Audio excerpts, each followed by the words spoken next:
Thanks to Smart Furniture, and we've had a slight technological challenge. So Dustin has bravely agreed to advance the images here. So if I kind of mess things up, don't blame him, blame me. But I think we'll get into a good rhythm here. And as Karen said, I'm the director of the Eames office, and somebody just recently, just a few minutes ago, said to me that she really liked my family, which was very nice, and I appreciated that. And I chose my family very carefully. I think we should all do that. We should all be much more careful about our families. And no, I'm kidding. But my grandparents were pretty amazing people, and it's part of what we do at the Eames office. Is our mission is to communicate, preserve, and extend Charles and Ray's work. And the reason we do it is that most people come to the Eames work through the world of furniture, through the door of furniture. But there's a whole sort of design philosophy behind what they did that I think is just as powerful and just as important, especially in this day and age. So I'm going to share some ideas about their work and the way they approach things, and then I'd like to take some, any questions that people have about whatever they like, but presumably in the general area of Eames design and the pictures here. So this is Charles and Ray. They're looking very haggard. Actually, they usually look pretty good even when they're retired. But the big question I get about Charles and Ray is, when did they sleep? Because they did get a lot of work done. And this is them just before they got on the plane to Moscow, where they had just finished a 7-screen presentation with 2,200 slides. And I'd always thought it was sort of like a story that this picture was taken just before they got on the plane, moments before the presentation was due. And in fact, we found the photographer, and he confirmed that it really was that way. So they're looking a little tired, but that's the film in their hands on their way to Moscow. Let's go to the next slide. When I say that most people come through the door into the Eames world through furniture, one of the chairs I'm thinking of is the Eames tandem seating. I don't know if you recognize that from the airports. And I think that almost everyone has literally sat in this chair. And what's kind of nice about this chair is that it's not nearly as famous, or a lot of people don't even know it's an Eames chair when they sit in it.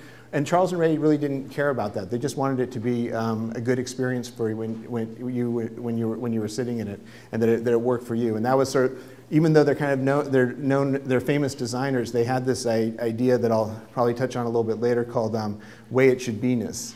That if something was really well designed, it should just appear to be the way it should be. And the idea of having been designed would never even come up at all. Next one. So this is probably this is the chair that really transformed, it changed everything for the furniture industry, for Herman Miller, and for Charles and Ray. They'd done some important chairs before then, but this plastic chair, which is still available today, is probably the chair that has sold the most, both in this form and in the shell version. But they had this playful side also. This is a publicity photo from the show they did at the Museum of Modern Art right after these chairs were introduced, and the kids' stool. And Charles always had a love of photography and kind of even trick photography.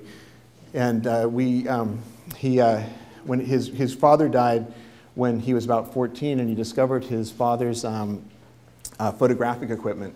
And he said that he took him about a year. He kind of figured out how to use it, taught himself how to do glass negative photography.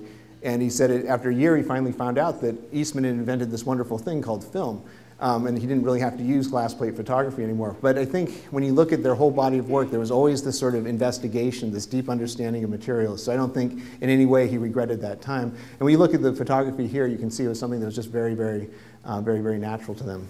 Some of you might have seen the film Powers of 10. You familiar with that movie? Anybody? Any hands raised? Cool. Okay, good. The rest of you are on notice that when Smart Furniture has the Eames Film Festival sometime in the next year, you'll have to come see Powers of 10. And actually, this year we're organizing on 10-10-10 an International Powers of 10 Day. Maybe next slide there, Dustin. And we do exhibits around have done exhibits around the world. This is one that was in Holland, Michigan. It's a kind of we're always talking about authenticity, so I don't know what you make of an authentic giant fiberglass wooden shoe, but there it is. And but it does give you some idea of scale to kind of think about. Next image. And but one of the things we do with Powers of 10 as a teaching experience, but that we'll also do on Powers of 10 Day, is encourage kids and people.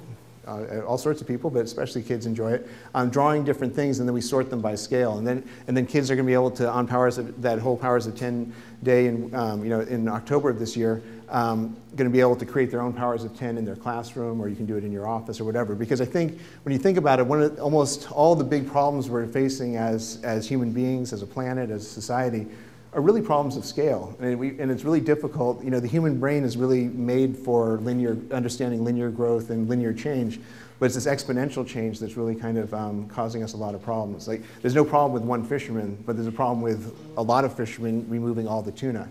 So it's like, it's not the specific things, it's the scale of them. And so with Powers of 10, we really hope to kind of give people a toolkit to kind of be able to have really common conversations. Not everybody's going to agree, but if at least people are talking about the same thing, I think it'll be a bit of a help. But the Hang It All is really fun. One of the good things for us from a business standpoint is that we hear a lot from parents who buy it and they get really mad at their kids for covering it with jackets and stuff. So then they have to buy another one. So Charles and Ray were very much on top of the situation. Then there's the House of Cards. I don't know if you're familiar with that. And another next one.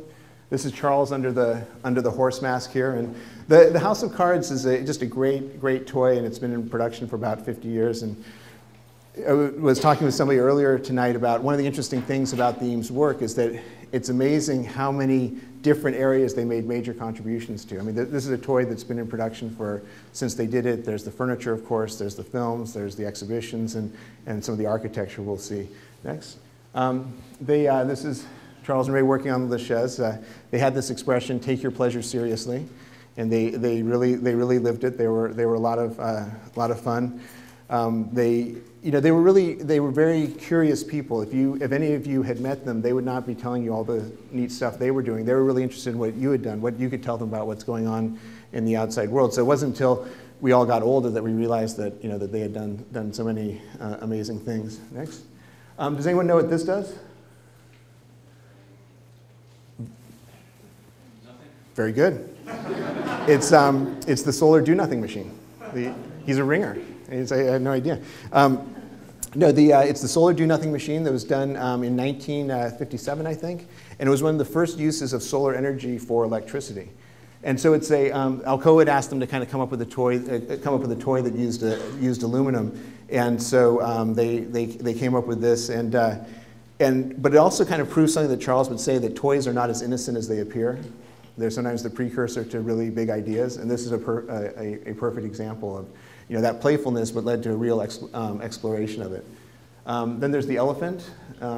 This is one that they designed and gave one to my mom, and it was and we brought it out about 2 years ago. Bless you. And it was it's a really beautiful thing. We did it was one of our 2007 would have been Charles' 100th birthday, so we did a number of different things. This exhibit, bringing out the elephant.